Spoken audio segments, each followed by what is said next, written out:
नमस्कार, ई न्यूज में देख रहे हैं आप। आपके साथ मैं हूं सुधांशु शेखर। एक तरफ जहां सभी राजनीतिक दल जोर शोर से बिहार विधानसभा चुनाव को लेकर तैयारियों में जुटी है, वहीं दूसरी ओर यूपी विधानसभा चुनाव को लेकर भी सभी राजनीतिक दलों ने अपनी अपनी रणनीति बनानी शुरू कर दी है।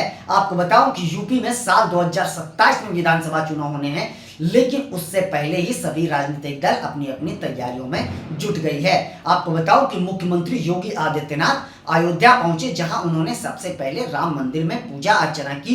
इसके बाद उन्होंने अयोध्या के विकास और राम मंदिर के विस्तार को लेकर अलग अलग विभागों के अधिकारियों के साथ लगभग 5 घंटे की मैराथन बैठकें करी, जिसमें अयोध्या का विकास, अयोध्या को इंटरनेशनल स्थल के साथ साथ राम मंदिर का काम कैसे पूरा किया जाए, इसको लेकर विस्तार से चर्चा करी। साथ साथ अधिकारियों से उन्होंने यह भी जाना कि आखिरकार अयोध्या के विकास में कौन कौन से मुश्किलें सामने आ रही है। इसके बाद मुख्यमंत्री ने अधिकारियों को कई दिशा निर्देश भी दिए और आश्वासन भी दिए। इसके बाद योगी आदित्यनाथ ने जमकर अपनी भड़ास निकाली। आपको बताओ कि योगी आदित्यनाथ ने यह कहा कि हमने इस राम मंदिर के निर्माण के लिए अपने 3 पीढ़ियों का बलिदान दिया है।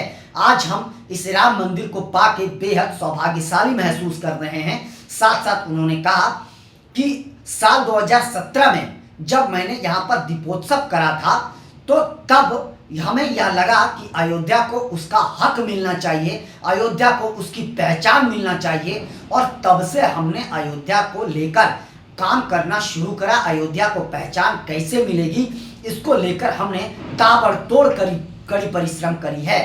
साथ साथ योगी आदित्यनाथ ने कहा कि वह दीपोत्सव आज अयोध्या का एक पर्व बन गया है, एक त्योहार बन गया है, जिसमें लाखों लोग भाग लेते हैं। और वाकई अयोध्या का जो दीपोत्सव है वह एक अंतर्राष्ट्रीय फेस्टिवल के रूप में जाने जाना लगा है, क्योंकि वर्ल्ड गिनीज बुक में भी इस दीपोत्सव का चर्चा है। तो दीपोत्सव अयोध्या का बेहद धूमधाम से मनाया जाता है, लाखों दीपक जलाए जाते हैं, वर्ल्ड गिनीज बुक में नाम है। तो वाकई अंतर्राष्ट्रीय लेवल का पर्व दीपोत्सव अयोध्या का जरूर बन चुका है। आगे योगी आदित्यनाथ ने एक बड़ा बयान देते हुए यह कहा कि इस राम मंदिर के लिए अगर अपनी सत्ता भी गंवानी पड़ी तो हमें कोई फर्क नहीं पड़ता है, हम सत्ता के लिए जो है वही नहीं मरते हैं। साथ साथ योगी आदित्यनाथ ने यह भी कहा कि जब दीपोत्सव के लिए मैं यहाँ आ रहा था, तो एक समुदाय के लोगों ने हमें कहा कि आप वहां जाएंगे तो मामला बिगड़ सकता है। तो हमने उन्हें कहा कि अगर राम मंदिर के लिए मामला बिगड़ सकता है तो बिगड़ने दो। वहीं उन्होंने कहा कि एक समुदाय ने यह भी कहा कि अगर आप वहां जाएंगे तो राम मंदिर की चर्चा आप करेंगे ही करेंगे, और उसके बाद जो है हालात वहां के बिगड़ सकते हैं। तो उन्होंने कहा कि छोड़ो ये सब बातें, हम सत्ता के लिए थोड़ी ना आए हैं, राम मंदिर के लिए तो हम सत्ता गंवा सकते हैं, हमें कोई फर्क नहीं पड़ता है। आगे योगी आदित्यनाथ ने राम मंदिर की जमकर तारीफ करी। उन्होंने कहा कि रामायण जो है पहला महाकाव्य बना है, और वो महाकाव्य आज के दिनों में अंतर्राष्ट्रीय कई भाषाओं में वो छपी है, जो अंतर्राष्ट्रीय पहचान कह सकते हैं रामायण को मिला है। और आज अलग अलग भाषाओं में रामायण छपा है, जिसे पूरे दुनिया के लोग पढ़ते हैं। रामायण आज पूरे दुनिया में लोग जानते हैं रामायण को, और उनसे बहुत कुछ सीखने को मिलते हैं। साथ साथ उन्होंने यह भी कहा कि राम मंदिर और अयोध्या को एक इंटरनेशनल स्थल के रूप में, एक इंटरनेशनल पर्यटन स्थल के रूप में हम विकसित कर दिए हैं, और इसके विकास में जितनी भी ताकतें हमें लगानी होगी, जितना कुछ करना होगा वो हम करेंगे। इसके लिए हम पीछे नहीं हटेंगे, लेकिन अयोध्या को एक इंटरनेशनल पहचान जरूर मिलेगा।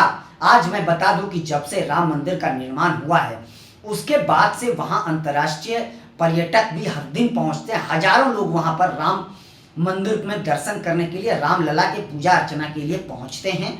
और हर दिन वही मैं आपको बता रहा हूं कि हजारों जो है श्रद्धालु वहां पर पहुंचते हैं और पूजा अर्चना करते हैं।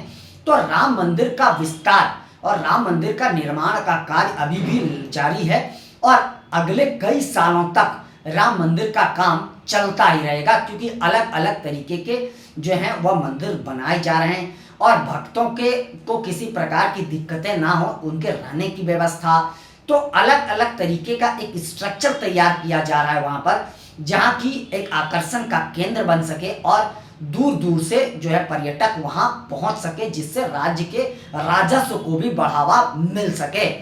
तो योगी आदित्यनाथ अभी से ही जोर शोर से 2027 के विधानसभा चुनाव की तैयारियों में जुटे हैं।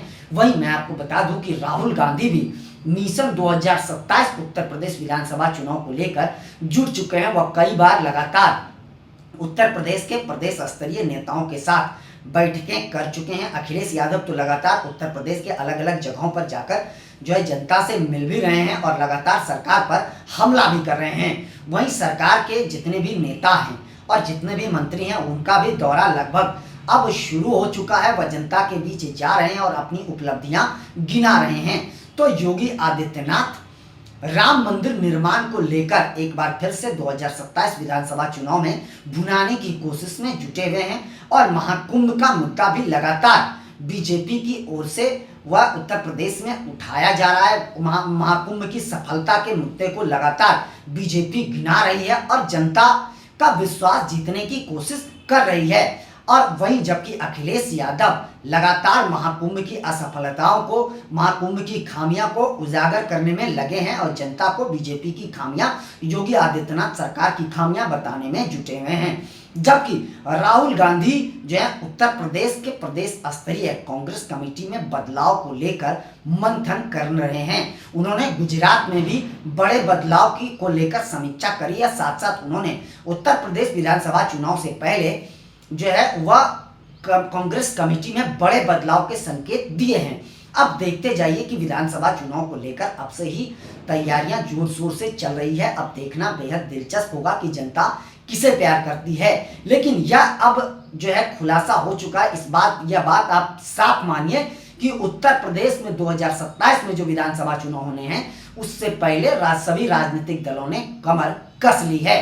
फिलहाल बस इतना ही, मुझे दीजिए इजाजत। आज 3:30 बजे किसी अन्य खबरों के साथ हम आप लोगों के बीच लाइव आएंगे। आप लोग उस लाइव में जरूर जुड़िएगा।